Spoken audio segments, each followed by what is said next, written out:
17時47分発新快速姫路行きですが、走行中、通常とは異なる音を認めましたため、停車し、現在、乗務員により車両点検を行っております。現在約15分の遅れが発生しておりますが、さらなる遅れが発生する見込みです。ご利用のお客様には大変ご迷惑をおかけいたしますことをお詫びいたします。また本日先を走ります新快速遅れの影響により、18時9分発の通電車上通行につきましても遅れが見込まれます。ご利用のお客様にはご迷惑をおかけいたします。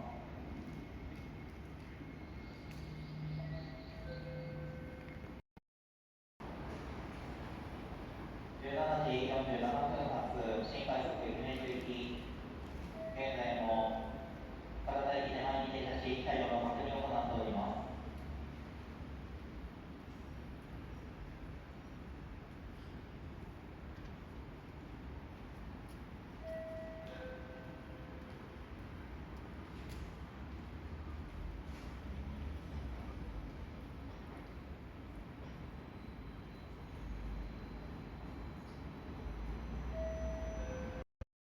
姫路行きにつきましては、現在車両の確認が終了したとの情報が入っております。